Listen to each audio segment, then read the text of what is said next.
Shalom, jemaat yang dikasihi oleh Tuhan. Salam sejahtera dalam kasih Tuhan kita Yesus Kristus untuk kita semuanya. Bagaimana kabarnya hari ini?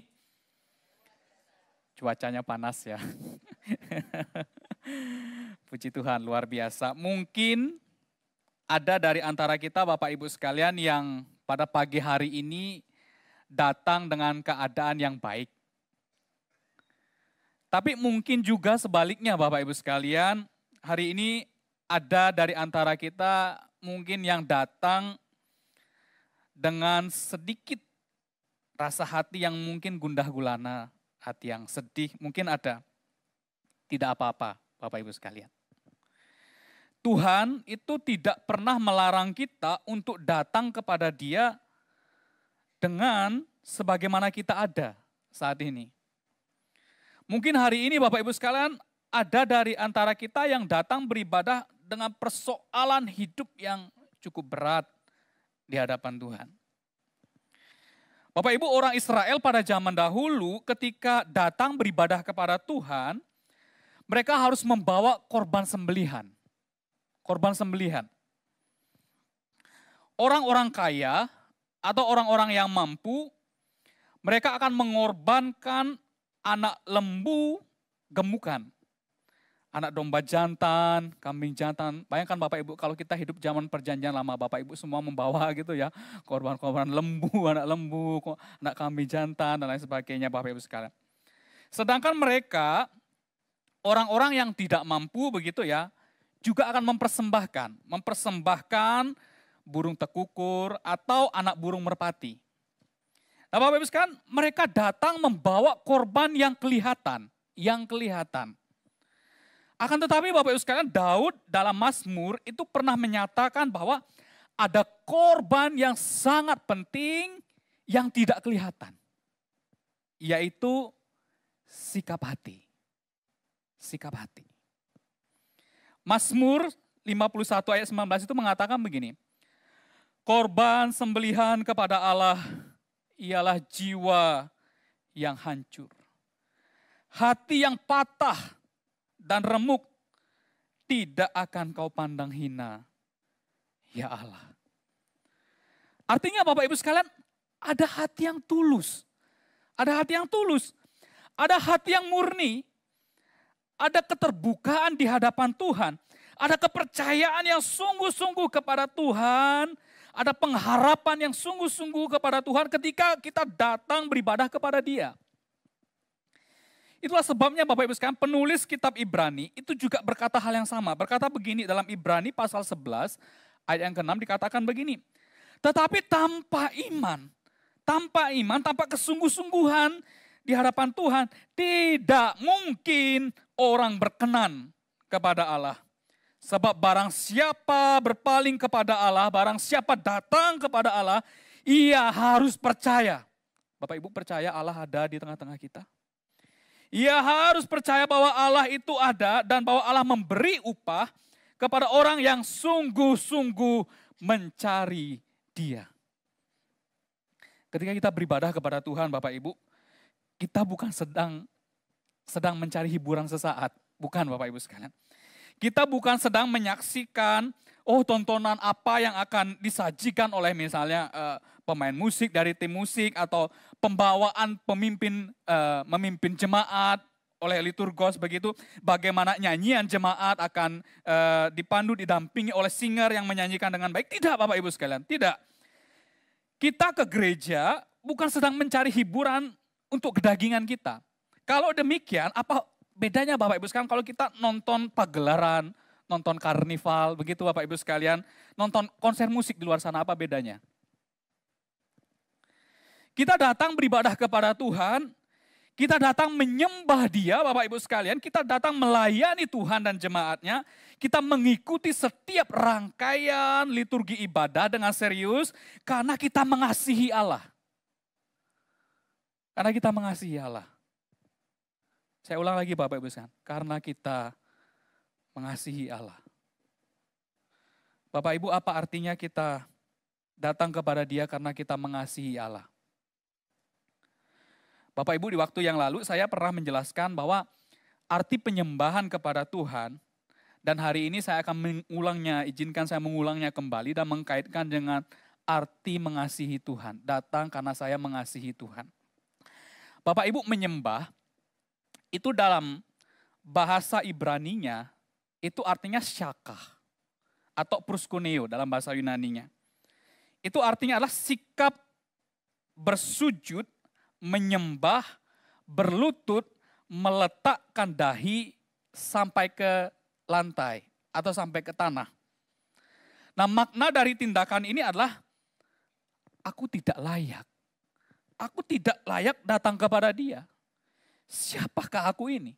Sehingga aku ini boleh datang menghampiri tahta Allah yang kudus. Namun lihatlah Bapak Ibu sekarang, kita semua kan ada di ruangan ini, Bapak Ibu, ada di tempat ini, kita sedang menyembah Tuhan. Kita sedang beribadah kepada Tuhan, apakah kita layak? Sejatinya tidak, Bapak Ibu sekalian. Apakah diri kita pantas untuk menghampiri tahta Allah yang kudus? Sejatinya tidak. Oleh sebab itu Bapak Ibu, ketika kita menyembah Tuhan, beribadah kepada Tuhan, itu memang tidak boleh main-main Bapak Ibu sekalian. Kita harus percaya bahwa hadirat Tuhan itu ada di tengah-tengah kita. Ia Maha Agung Bapak Ibu sekalian, yang seharusnya tidak terhampiri oleh kita yang berdosa ini. Kita harus datang dengan sikap penyembahan yang benar. Allah ada di dalam kita, hadiratnya memenuhi ruangan ini Bapak Ibu sekalian. Maka penghormatan yang paling tinggi harus kita tujukan kepada Allah. Bapak Ibu, kita ini bukanlah siapa-siapa. Bukanlah apa-apa. Kita ini bukanlah siapa-siapa Bapak Ibu, tapi kita ada di ruangan ini. Kita ada di tempat ini Bapak Ibu, menghadap Allah yang maha besar itu Bapak Ibu sekalian. Yang maha mulia itu Bapak Ibu sekalian. Tidakkah hati kita gentar dan hormat kepada Dia? Bapak Ibu, ini penting sekali. Ketika beribadah dan menyembah kepada Tuhan, mari menyadari Bapak Ibu sekalian, sebenarnya kita tidak layak datang kepada Dia. Tuhan, sesungguhnya saya tidak layak untuk menghadap Engkau. Engkau kudus Tuhan, Engkau maha mulia. Namun kasih-Mu besar, saya di sini dan hati saya tertuju menyembah, menghormati kekudusan Tuhan. Bapak Ibu, setiap kita datang kepada Tuhan, datanglah dengan hati yang demikian. Maka saya percaya Bapak Ibu sekalian, ketika Bapak Ibu datang dengan hati yang demikian, Bapak Ibu akan sungguh-sungguh beribadah di hadapan Tuhan. Dan Tuhan pasti akan memperhatikan ibadah kita. Bapak Ibu, penyembahan dalam arti yang pertama tadi adalah sujud, hati yang sujud. Sekarang penyembahan dalam arti yang kedua, artinya begini Bapak Ibu sekalian. Arti yang kedua, menyembah itu diibaratkan kiasannya Bapak Ibu sekalian. Saya pernah sampaikan, kiasannya itu seperti seekor anjing yang menjilat, mencium tangan tuannya. Seekor anjing Bapak Ibu sekalian yang setia, yang sangat mencintai tuannya, akan menunjukkan kecintaannya yang tulus melalui apa? Jilatannya ya. Dijilat ya tuannya ya. Dijilat dan itu ciuman kepada tuannya.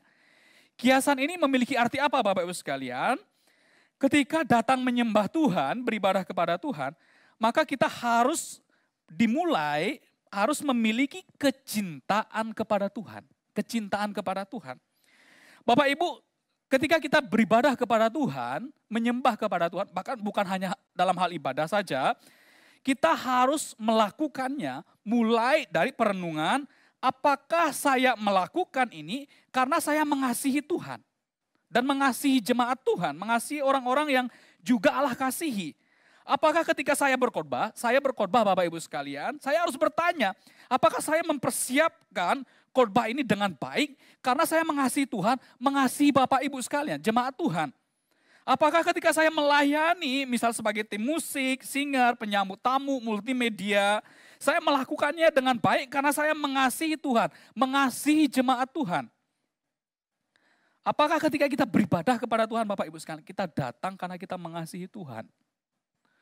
Bapak Ibu, menyembah Tuhan artinya ada kecintaan yang sungguh. Ada kecintaan yang sungguh, ada kecintaan yang tulus kepada Tuhan.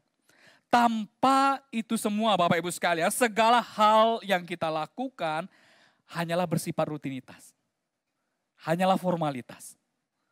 Kewajiban jadwal semata. Tidak lebih Bapak Ibu sekalian. Rasul Paulus begitu jelas berbicara kepada kita tanpa kasih. Semua yang kita lakukan, mulai dari hal yang kecil, hal yang mungkin dianggap remeh, sampai kepada hal-hal yang besar, hal-hal yang spektakuler, hanyalah sia-sia. Hanyalah rutinitas, hanyalah mencari keuntungan diri sendiri, hanyalah mencari pujian, bukan menyembah kepada Allah.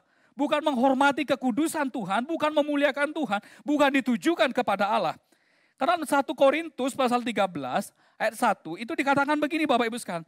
Sekalipun aku dapat berkata-kata dengan semua bahasa manusia dan bahasa malaikat sekalipun, tetapi jika aku tidak mempunyai kasih, aku sama dengan gong yang berkumandang dan canang yang bergemerincing.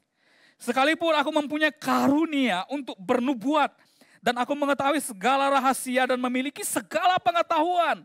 Segala rahasia dan memiliki seluruh pengetahuan. Sekalipun aku memiliki iman yang sempurna, bahkan iman yang sempurna untuk memindahkan gunung. Tetapi jika aku tidak mempunyai kasih, aku sama sekali tidak berguna. Ayat 3, dan sekalipun aku membagi-bagikan segala sesuatu yang ada padaku, bahkan menyerahkan tubuhku untuk dibakar, tetapi jika aku tidak mempunyai kasih, sedikit pun tidak ada faedahnya bagiku.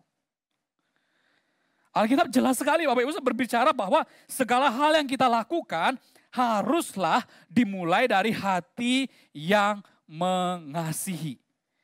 Dalam Matius 22 ayat 37 sampai 40, sejak awal sekali Bapak Ibu sekalian, segala perintah Tuhan, Bapak Ibu sekalian mungkin tahu 10 perintah Tuhan atau perintah yang lainnya yang diberikan oleh Allah kepada umatnya dirangkum menjadi 2 hukum yang paling utama. Apa Bapak Ibu sekalian?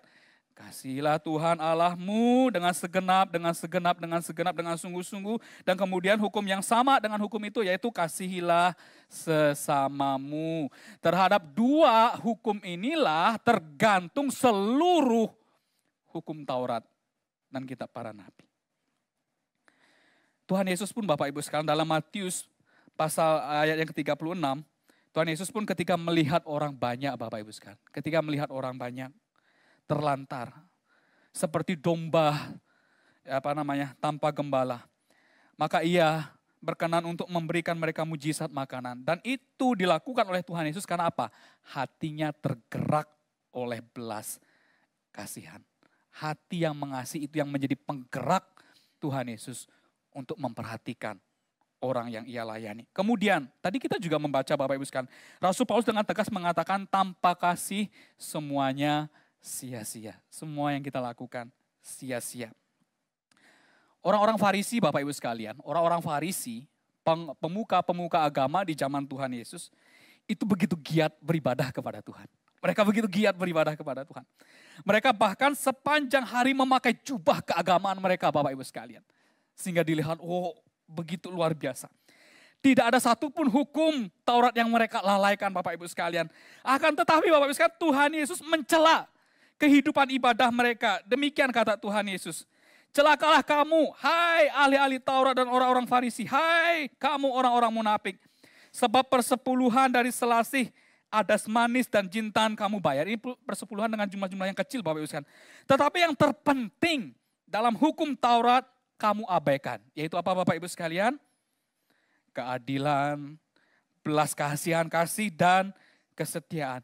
Yang satu harus dilakukan dan yang lain jangan diabaikan.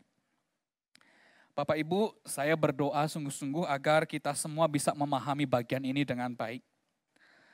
Tanpa hati yang mengasihi Allah dan orang lain, maka dalam pandangan Tuhan semuanya hanyalah sia-sia. Semua bakti dan penyembahan kita hanyalah ritual agamawi semata. Kekristenan yang sejati tidaklah demikian Bapak Ibu sekalian. Kekristenan yang sejati selalu dibangun berdasarkan kecintaan kepada Tuhan.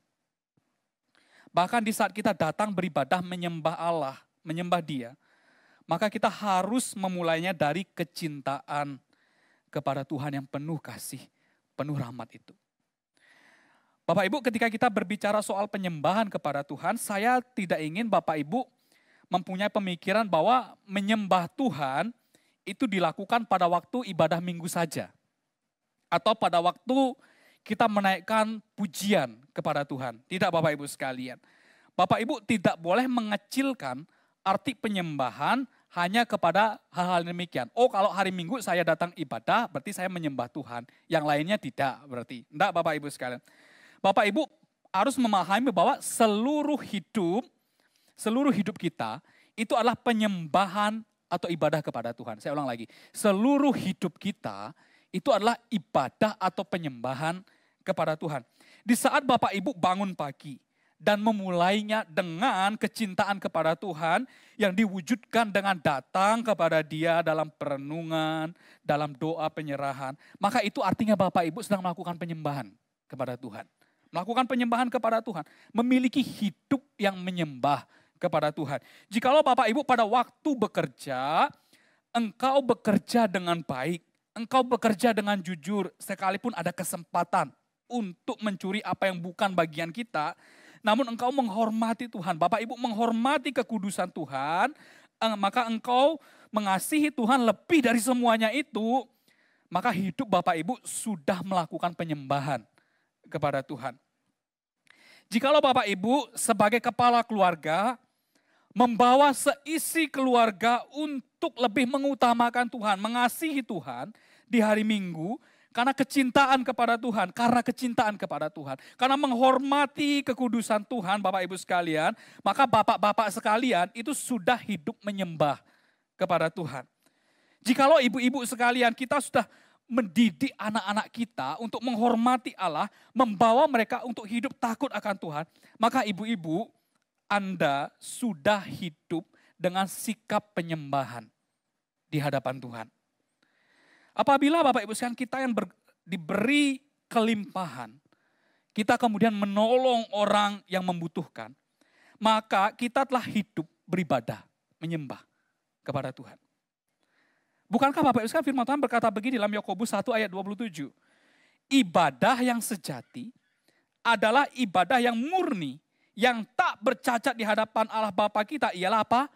Mengunjungi yatim piatu dan janda-janda dalam kesusahan mereka. Menolong orang lain, firman Tuhan mengatakan itu ibadah yang sejati.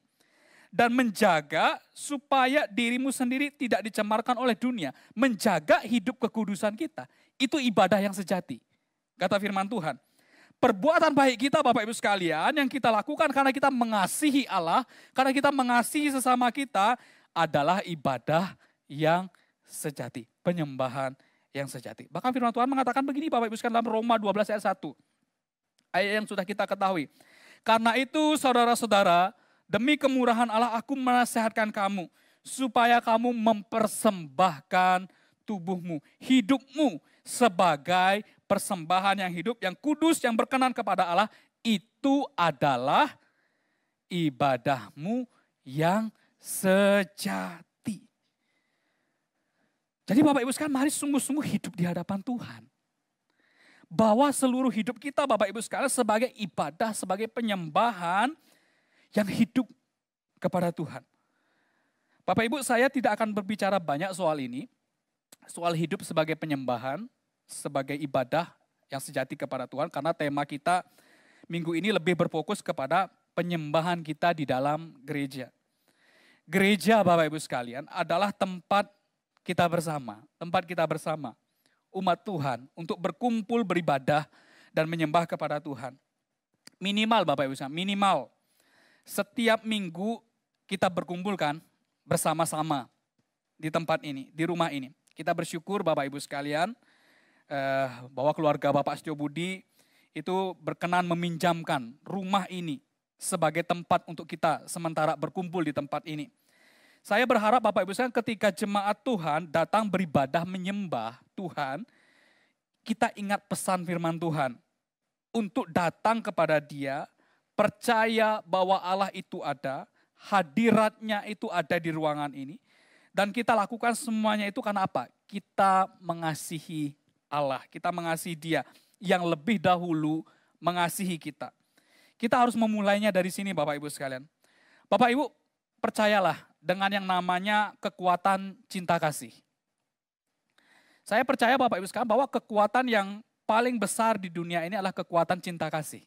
Kekuatan cinta kasih. Entah cinta itu ia gunakan untuk tujuan yang baik atau tidak. Ketika orang hatinya mencintai uang, hatinya terikat dengan uang, maka ia akan melakukan segala cara untuk mendapatkan kekayaan. Benar ya Bapak Ibu sekalian ya. Tidak heran firman Tuhan mengatakan bahwa akar segala kejahatan ialah cinta uang. Cinta uang. Ketika orang mencintai jabatan Bapak Ibu sekalian, maka ia akan melakukan apapun untuk mendapatkan posisi, gelar, tempat yang disanjung orang. Ketika orang yang jatuh cinta Bapak Ibu sekalian, jatuh cinta kepada lawan jenisnya, maka ia akan berkata apa Bapak Ibu sekalian? Gunung akan kudaki, laut, samudra akan kuseberangi. Wah hafal ya Bapak Ibu sekalian ya. Samudra akan kuseberangi untuk bertemu dengan pujaan hatiku. Gitu ya Bapak Ibu sekalian. Bapak Ibu sekalian, saya mau mengajak Bapak Ibu sekalian yang sudah menikah ini, yang sudah menikah ya. Yang sudah menikah, yang muda-muda juga ini ya. Muda-muda, yang sedang berpacaran ya. Permisi tanya, pada waktu mula-mula jatuh cinta, apa yang laki-laki ya, apa yang laki-laki lakukan Bapak Ibu sekalian? Ayo Bapak Ibu sekalian yang hadir saat ini dengan pasangannya, coba ingat-ingat Bapak Ibu sekalian. Ini ada Pak Tris, ada Bu Eli ya. Yang hadir Bapak Ibu sekalian, apa yang dilakukan Bapak Ibu sekalian? Wah apapun ya, hujan apa, terobos ya Pak Tris ya. Demi bertemu dengan pujaan hatinya begitu ya. Karena apa? Lagi jatuh cinta Bapak Ibu sekalian. Kalau sekarang Bapak Ibu sekalian, kalau sekarang gimana? Coba Pak Tris misalnya ngomong sama Bu Eli mungkin ngomong, balik sekarang ya. Lek dulu, ini misalnya ya, nggak tahu nih, mungkin Bu Eli sama terus masih romantisnya masih ya. Mungkin zaman dulu gitu ya Bapak Ibu waktu awal-awal gitu ya, jalan bareng-bareng begitu ya, gandengan tangan begitu ya. Jatuh, apa namanya? Ada kerikil Bapak Ibu. Yang disalahin apa? Kerikilnya dong. Aduh ini kerikil apa sih gitu ya. Kalau sekarang Bapak Ibu sekalian. Matamu di mana? Wah Bapak Ibu sekalian, lain dulu, lain sekarang ya. Nanti sama-sama Pak Daniel ya nyanyi lagunya Pak Daniel, aku bukan seperti yang dulu ya. Masih sama ya? Waduh. Bapak Ibu sekalian, apa yang saya maksudkan dengan hal ini? Jikalau dasarnya itu kecintaan yang sungguh, maka pasti kita akan melakukan yang terbaik. Benar nggak Bapak Ibu sekalian? Yang terbaik. Jikalau Bapak Ibu sungguh-sungguh mengasihi Tuhan, maka Bapak Ibu pasti akan membawa segenap hidup Bapak Ibu menjadi ibadah dan penyembahan yang hidup kepada Tuhan. Jikalau kita sungguh-sungguh memiliki kecintaan kepada Tuhan, maka pasti kita akan beribadah dan menghormati kekudusan Tuhan. Semua ini karena apa Bapak Ibu sekalian? Karena kita mengasihi Allah. Karena kita mencintai Dia. Karena kita mengasihi Allah yang lebih dahulu menyerahkan nyawanya bagi kita. Karena kita mengasihi Allah yang tidak pernah bosan-bosannya Bapak Ibu sekalian memanggil kita. Saat kita jatuh, saat kita sengaja memberontak kepada Dia. Kita mengasihi Allah karena Allah begitu panjang sabarnya Bapak Ibu sekalian. Allah yang memberikan kita kesempatan kepada anak-anaknya lagi dan lagi. Tuhan kasih kesempatan bagi kita. Kenapa Bapak Ibu sekalian? Kenapa ia tidak menghukum kita setimpal dengan perbuatan kita saja?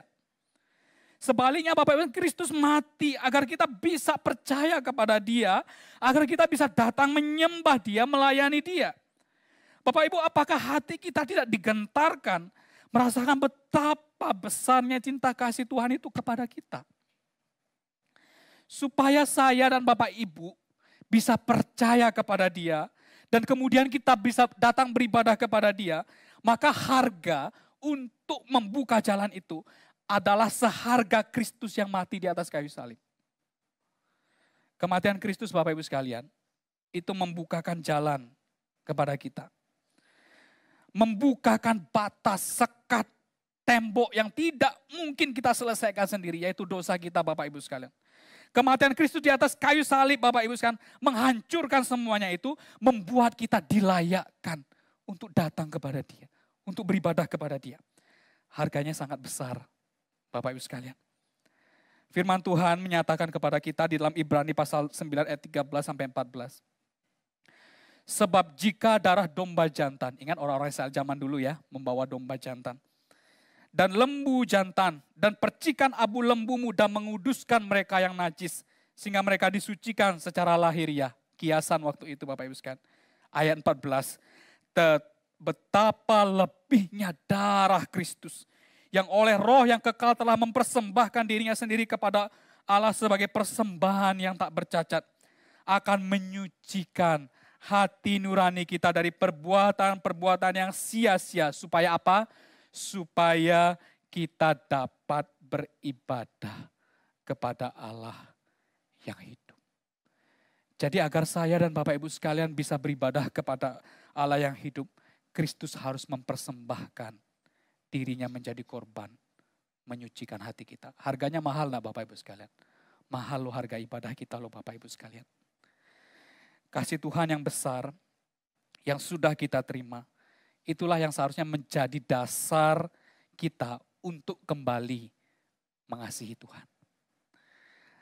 Datang beribadah dan menyembah Allah yang kudus, yang mengasihi saya dan saya mengasihi Dia. Mengasihi Dia. Bapak Ibu, betapa indahnya ketika kita datang beribadah kepada Tuhan, itu dengan hati yang demikian. Dalam satu minggu Bapak Ibu sekalian, dalam satu minggu itu Tuhan memberikan kita kan 7 hari ya. Tuhan memberikan kita 7 hari untuk kita jalani. Kita bekerja dengan baik Bapak Ibu sekalian. Kita melakukan hal-hal yang kita inginkan juga kan. Kita bertemu dengan sahabat, orang-orang di sekitar kita. Kemudian ada satu hari, minimal satu hari Bapak Ibu sekalian. Di mana kita mengkhususkan waktu itu. Hari ini Bapak Ibu sekalian. Untuk apa? Bersama dengan saudara seiman yang lain. Kita semua kan anggota-anggota tubuh Kristus Bapak Ibu sekalian. Dalam pertemuan yang besar sebagai umat Tuhan untuk beribadah, menyembah kepada Dia. Bapak Ibu sediakan diri Bapak Ibu yang terbaik ketika datang beribadah kepada Tuhan. Dan mulai itu dari apa Bapak Ibu sekalian? Ingat, hati yang mengasihi. Yang sungguh-sungguh mengasihi Tuhan. Yang lebih dahulu mengasihi kita. Yang membuka jalan bagi kita yang berdosa untuk dilayakkan datang beribadah, menyembah kepada Dia. Bapak Ibu, di akhir khotbah ini, dengarkan panggilan Tuhan. Kita semua diundang untuk datang kepada Allah. Kita semua diundang untuk datang kepada Allah. Kristus sudah membuka jalan bagi kita. Responi panggilan Tuhan dengan komitmen. Dengan komitmen. Ya, saya mau meresponi panggilan Tuhan. Ya Tuhan, aku mendengar panggilan-Mu. Engkau mengasihi aku lebih dahulu. Kasih-Mu yang besar membuat aku kembali rindu datang kepada Tuhan. Rindu datang kepada Tuhan. Bapak Ibu, setialah beribadah kepada Tuhan. Jangan pernah tergoda untuk kita merasa bisa nanti, bisa minggu depan. Bisa datang kalau apa? Gedung gereja sudah jadi. Jangan Bapak Ibu, jangan. Jalan hidup manusia tidak ada yang tahu. Jalan hidup manusia tidak ada yang tahu. Selama Tuhan berikan kita kesempatan untuk berbakti kepada Dia, maka penuhi panggilannya. Responi panggilan Tuhan. Firman Tuhan yang menjadi petunjuk hidup baru kita dalam Yosua pasal 24 ayat 14a. Kita baca bersama-sama Bapak Ibu sekalian ayat terakhir ini. 1, 2, 3. Oleh sebab itu, takutlah akan Tuhan dan beribadahlah kepadanya dengan tulus, ikhlas, dan setia. Saya bacakan sekali. Oleh sebab itu, hidupnya takutlah akan Tuhan. Dan apa? Beribadahlah kepadanya dengan hati yang tulus. Hati yang mengasihi Tuhan dan dengan setia. Bapak Ibu, segala sesuatu kan ada waktunya ya. Segala sesuatu ada waktunya. Ada waktunya Tuhan beri kesempatan untuk bisa datang ke gereja, beribadah kepada Tuhan. Ada waktunya kesempatan itu diambil. Ada waktunya kita bisa melayani bersama-sama di gereja. Ada waktunya kesempatan itu mungkin tidak ada lagi. Ada waktunya kesempatan-kesempatan dalam hidup kita. Itu telah selesai kata Tuhan. Dan bersyukur bagi kita yang mengambil kesempatan itu dengan baik selama kita hidup di dunia ini. Jemaat yang dikasihi oleh Tuhan, setialah beribadah kepada Tuhan. Sampai nanti kelak kita beribadah di dalam kekekalan. Tuhan memberkati kita sekalian, mari kita berdoa.